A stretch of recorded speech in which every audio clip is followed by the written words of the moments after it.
তো আপনারা দেখতেছেন আমার নটটা। বিডি রেসিং পিজন থেকে সবাইকে ঈদ মোবারক। তো আমার একটা নট ছিল, এই যে নটটা এখনো আছে, মাশাআল্লাহ। এটা আগামীকালকে আমি গতকালকে ছেড়েছিলাম। এটা কেমন ফ্লাই করে ফ্লাই দেখার জন্য। মাশাআল্লাহ, এটা অনেক ভালো ফ্লাই করে দেখতে পেলাম। ফ্লাইং এর গতি আছে অনেক। অনেকে তো কয় যে গতি নাই, আসলে কবুতরের অনেক গতি আছে।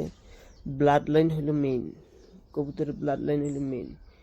যে যত ভালো ব্লাড লাইনের কবুতর কিনবেন তত বেশি ফ্লাই করবে, তত বেশি গতিশীল হবে। আর বিশেষ করে শক্তিশালী ও মজবুত কবুতর হতে হবে।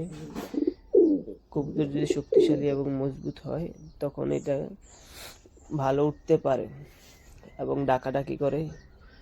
আর চেষ্টা করবেন মাঝে মাঝে কবুতরকে সময় দেওয়ার জন্য। সময় দিলে কবুতর ডাকাডাকি করবে, এটা ঠিকমতো আপনাকে দেখবে, এটার কমফোর্ট ফিল হবে।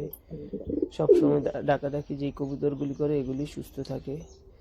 আর যেহেতু 2 দিন বৃষ্টি হয়েছে, এই 2 দিন ঠান্ডার মধ্যে ঢেকে রাখবেন চারিদিকে এভাবে, তাহলে কি হবে, এই কবুতরটার অসুস্থ হওয়ার সম্ভাবনা খুব কম।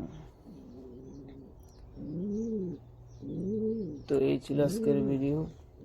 আবার দেখা হবে অন্য কোনো একদিন ইনশাল্লাহ। ততদিন ভালো থাকুন, সুস্থ থাকুন। আসসালামু